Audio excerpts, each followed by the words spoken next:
자, 첫 번째 문단의 첫 번째 줄부터 보도록 하죠. 원자력 발전이라고 하는 것이 주어. 요게 이제 주어 자리에 나타나는 게 설명 대상이지. 그치?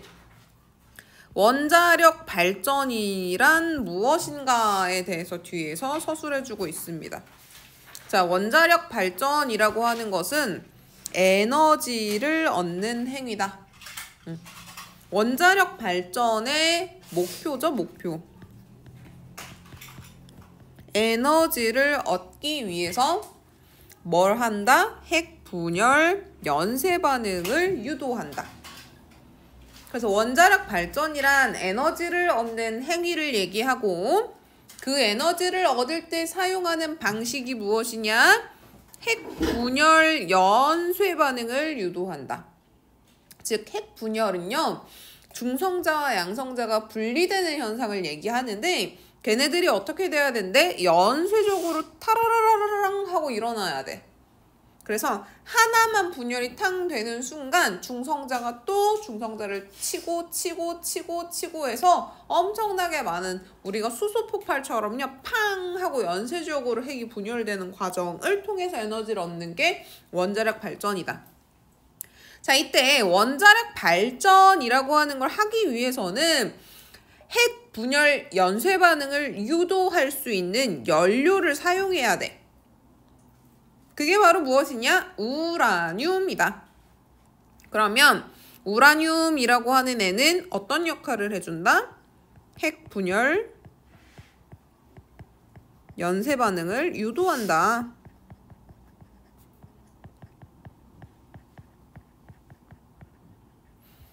이걸 유도하는 연료로서 우라늄이라고 하는 게 사용된다.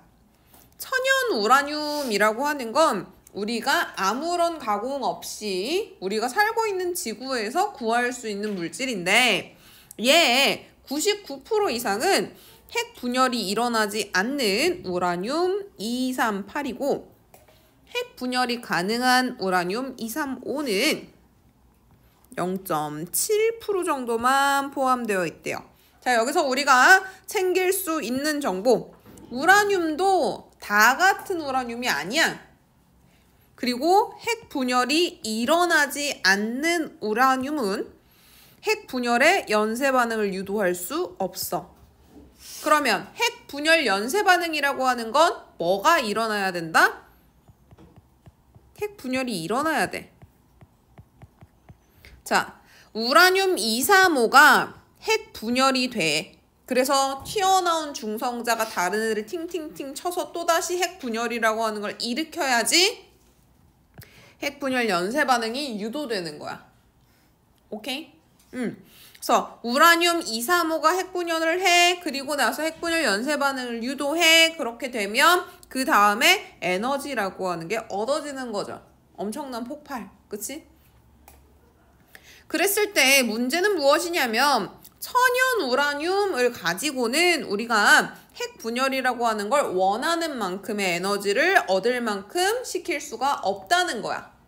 그래서 실제 우리가 천연에서 얻을 수 있는 0.7%의 우라늄 235라고 하는 걸 어떻게 한다? 3% 이상으로 높여준다. 그래서 우라늄 235의 비율이 낮아 핵 분열을 유도할 수 없기 때문에 우라늄 235의 비율을 3% 이상으로 높여줘야 되는데 이걸 우리는 우라늄 농축이라고 해요. 자, 안타깝게도 우라늄 농축의 과정이 어떻게 되는지는 이 글에 나와 있지 않습니다. 이 부분은 알 수가 없죠. 우라늄 235의 비율을 3에서 5% 정도까지 높이게 되면 이렇게 되면 이제 3% 이상인 거죠. 원기둥 모양의 연료봉이라고 하는 걸로 만들어요. 원기둥 모양이라고 했으니까 이렇게 생겼겠지? 그치? 원기둥 모양의 연료봉으로 만든 후에 이걸 다시 한번 다발로 묶습니다. 둥그렇게 묶겠죠. 그치? 그렇게 해서 핵연료라고 하는 걸 만들어요. 자, 그럼 핵연료는 무엇으로 구성이 되어 있냐? 우라늄 235가 3에서 5% 비율로 들어가 있는 연료봉이 다발로 묶여있는 형태. 이렇게 만들어진 핵연료를 원자로에 넣습니다. 그리고 나서 이 원자로에 들어가 있는 핵연료에 중성자를 팡 하고 충돌시켜요. 자, 중성자가 우라늄 235를 탁 건드리면 우라늄 235에서 중성자가 또다시 튀어나옵니다. 분열되면서. 핵 분열이 되면서 하나의 중성자가 탁 들어갔다? 그럼 그 안에 들어있는 우라늄 235를 타르륵 다 칠 거 아니야, 하나가. 혹은 아니면 하나가 하나를 쳐도 돼. 보통 하나가 하나를 치죠. 하나가 하나를 딱 치는 순간 여기서 중성자가 팅 하고 하나 나오지.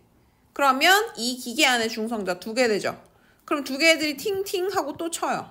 그럼 2개에서 또 팅팅 하고 나와요, 중성자가.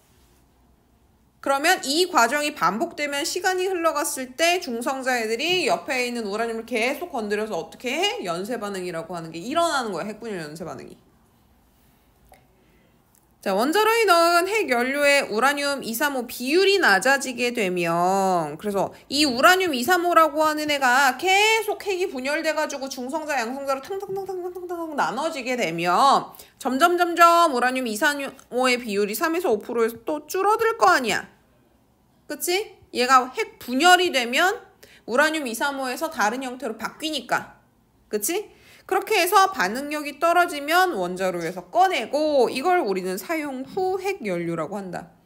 사용 후 핵연료에는 핵 분열이 아직 일어나지 않은 우라늄 235가 조금 남아있어요. 얘를 뺀 이유는 반응력이 낮아지니까 꺼낸 거야. 그러니까 여전히 아직도 이 안에는 우라늄 235가 들어가 있는 상태고 단지 비율이 낮아서 폭발적인 중성자라고 하는 애가 막 폭발적으로 팍 하고 튀어나오지 않는 상태니까 꺼낸 거야. 그 다음에 우라늄 238이 들어있고 이 우라늄 238이라고 하는 게 그 자연물질 우라늄의 99%를 차지하는 애였고 얘는 핵분열이 일어나지 않는 애였죠. 그 다음에 이 우라늄 238이라고 하는 애랑 그 원자로 안에 돌아다니던 중성자가 반응을 하게 되면 어떤 일이 벌어지냐? 플루토늄 239라고 하는 애가 만들어집니다. 그래서 자, 핵연료, 사용 다한 핵연료는 중성자라고 하는 애가 막 돌아다니면서 핵분열을 시키던 애는 우라늄 235, 우라늄 238, 그 다음에 플루토늄 239 이렇게 해서 들어있는 거야. 이 외에도 핵분열 과정에서 생산된 핵물질들이 포함이 되어 있다.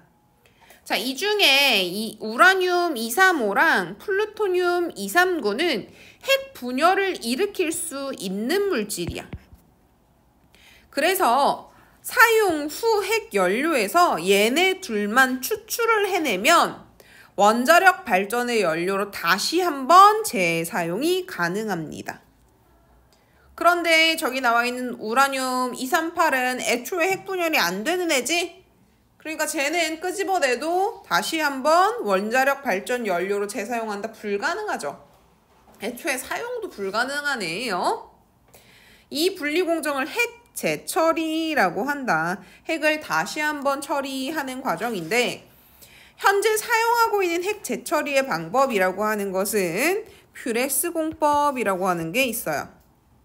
사용 후의 핵연료, 여기에는 우라늄 235, 238, 플루토늄 239가 들어있는 상태고 얘를 어떻게 하냐? 액체 상태로 만들어요. 그리고 나서 액체 상태가 되어 있는 상태에서 우라늄 235와 플루토늄 239를 추출합니다. 자, 얘네들을 추출하게 되면 얘네들은 재사용 가능한 거고 추출 후에는 우라늄 238만 남아있겠지. 혹은 우라늄 238과 이외의 핵분열 과정에서 생산된 핵물질들이 남아있겠죠. 자, 프레스 공법은 먼저 사용 후에 핵연료를 해제한 후 연료봉을 작게 전달한다. 그래서 요 핵연료라고 하는 애가 연료봉이 다발로 묶여있는 형태죠. 그러면 그 다발이라고 하는 걸 해체한 후에 하나의 연료봉을요 작게 절단해요. 그 다음에 90도 정도 질산용액에 담가서 녹입니다. 그러면 이 질산용액에 녹은 연료봉은 질산용액과 우라늄 235, 우라늄 238, 플루토늄 239, 그 다음에 핵 발전을 하면서 핵 분열 과정에서 생성된 핵 물질들이 다 같이 섞여 있는 상태겠지? 다 같이 섞여 있는 상태예요. 그랬을 때 이 질산에 녹인 핵 연료를 유기용매인 TBP 용액과 접촉을 시켜요. 그러면 이 TBP 용액에 우라늄 235와 플루토늄 239, 즉 다시 한번 핵 분열을 시킬 수 있는 애들만 달라붙습니다. 나머지 핵물질들은 질산 용액에 남아버리고요. 자, 그러면 TBT 용액에 접촉되어 있는 TBT 용액만 꺼내면 거기서 TBT 용액, 우라늄 235, 플루토늄 239 덩어리들이 추출될 거야. 추출된 나머지 질산 용액은 이제 우리가 재활용할 수가 없는 애들인 거죠. 그런 애들은 어떻게 하겠어? 뭐 따르게 처리하겠지. 재활용 못 하겠지. 우리한테 필요한 건 누구야? TBP 용액과 우라늄 235, 플루토늄 239가 붙어있는 걔네들이야. 그러면 그걸 따로 구한 다음에 어떻게 하냐? 산화 그리고 환원 반응이라고 하는 걸 사용해서 우라늄 235와 플루토늄 239만 따로 얻게 만듭니다. 즉 질산 용액 그리고 TBP 용액 얘네를 섞은 다음에 TBP 용액, 우라늄, 그 다음에 플루토늄 얘네 세 개가 붙어있는 요 부분 있죠? 그 부분에 산화와 환원이라고 하는 반응을 시키고 우라늄 235와 플루토늄 239만 추출하는 거예요. 나머지 TBP 용액이라고 하는 건 뭐 또 다른 처리를 해야겠죠. 자, 이때 우라늄 235는 기존의 원자로에 넣어서 원자력 발전이 가능합니다. 기존 원자로에서 사용하던 게 얘지. 그치? 똑같은 원료니까 똑같이 사용이 가능합니다. 그런데 플루토늄 239는요. 기존에 있는 원자로에서 사용이 불가능해요. 고속 증식로에서만 사용이 가능하대요. 그런데 이 고속 증식로라고 하는 것은 안전성이 매우 부족해 폭발 위험성이 크대요. 그래서 중성자 하나를 딱 넣는데 이 중성자가 연쇄적으로 폭발하는 속도를 조절하지 못하면 그 순간 핵폭발이 팍 일어나는 거거든. 그래서 고속 증식로라고 하는 애는 폭발 위험성이 큰 애야. 그럼 어느 국가가 미쳤다고 자기 땅에다가 저거를 갖다 설치하고 싶겠니? 안 하지. 그렇기 때문에 아직까지 플루토늄 239 같은 애들은 실용화하지 못하고 있어요. 근데 이제 얘 문제는 방금 뭐라 그랬어? 플루토늄 239는 고속으로 증식하는 로에 사용을 하다 보니까 얘는 중성자가 하나가 탁 들어가는 순간 걷잡을 수 없이 빠른 속도로 폭발이 일어나요. 핵 분열이 일어나면서. 그게 뭐라고? 핵무기로 사용이 될 가능성이 큰 거라고. 그렇게 되면. 수소 폭발이 팡 일어나는 것처럼요. 핵이라고 하는 애가 분열되면서 얘가 중성자를 내보내는 속도, 그리고 중성자가 또 다른 핵이랑 부딪히면서 또 중성자를 내보내는 속도가 조절이 안 되는 거야. 중성자가 하나가 띵 치는 순간 팡 해버리는 거라고. 그러면 플루토늄 239라고 하는 애는 우리가 발전의 연료로 쓰지 못하는 걸 떠나서 위험한 물질이야. 핵무기의 원료로 사용이 돼. 그치? 만약에 그래서 우리가 원자로에서 플루토늄 239라고 하는 것만 모으고 있으면 미국에서 바로 견제가 들어오겠죠. 그치? 우리나라는 핵무기 보유할 수 있어? 없어? 없어요. 없습니다. 사회적 규약과 협약에 의해서 불가능해요. 그러니까 우리는 뭐 못하는 거야? 저 퓨레소 공법이라고 하는 거 사실은 못하는 거지. 퓨레소 공법을 사용하며 플루토늄 239라고 하는 애를 어떻게 처리할지에 대한 문제가 또 생기게 되는 거야. 이러한 문제를 해결하기 위해 개발 중인 핵 재처리 방식으로 파이로 프로세싱이라고 하는 방법이 있대요. 자, 얘는 아직까지 개발 중인 애야.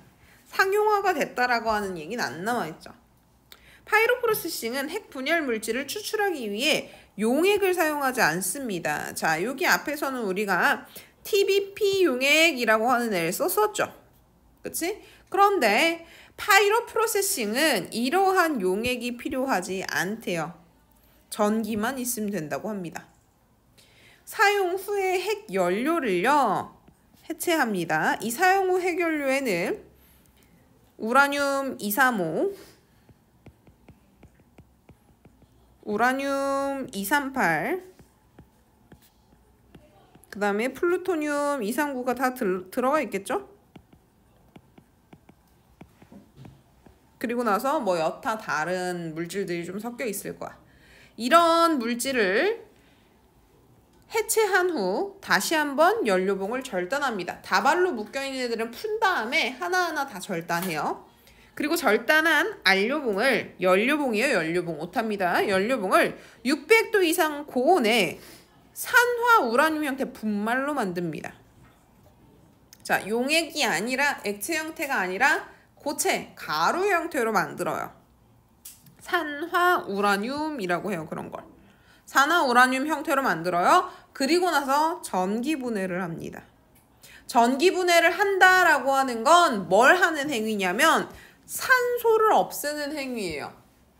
너네 전기자동차 있지?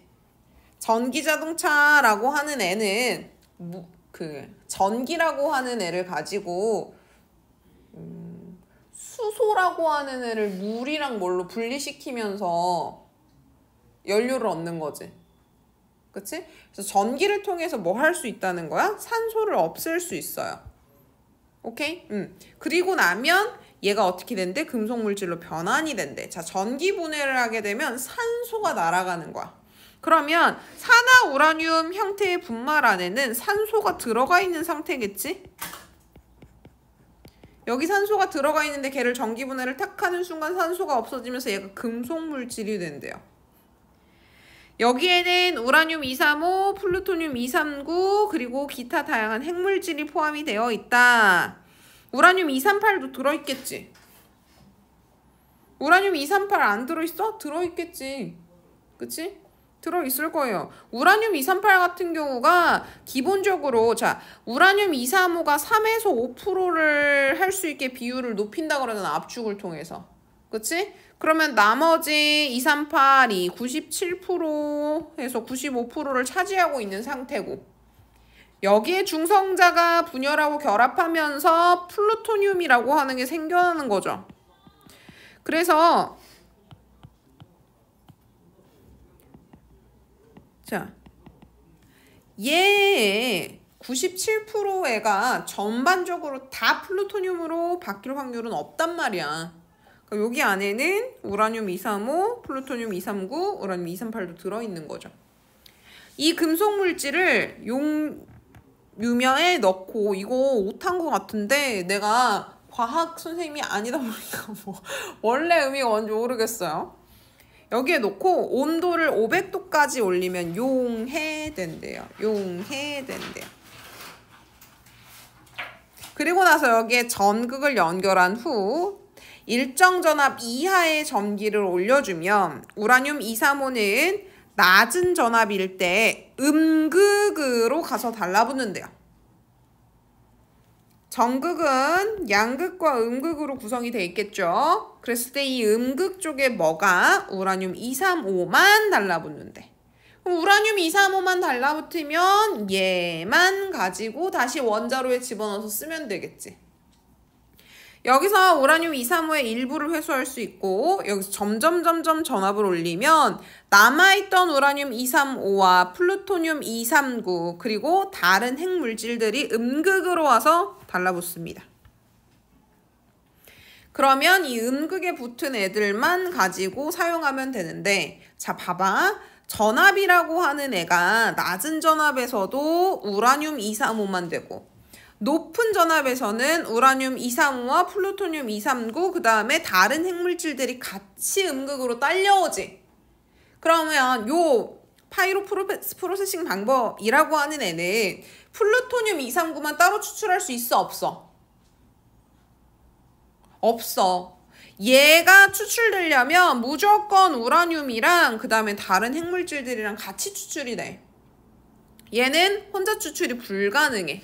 이게 앞서 나왔던 그 퓨렉스 공법이랑의 차이점이에요.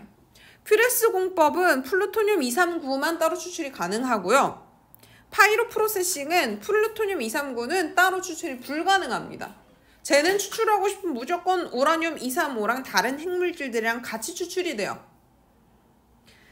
그래서 파이로프로세싱은 플루토늄 이상구가 다른 핵물질들과 섞인 채로 추출이 되기 때문에 퓨레스 공법에서 발생할 수 있는 문제를 해결할 수 있다. 오케이? 자, 여기까지 보고 OX 문제나 뒤에 객관식 혹시 질문 또 있니? 없어? 응. 자, 그러면 뒤로 넘어갑시다. 응? 응.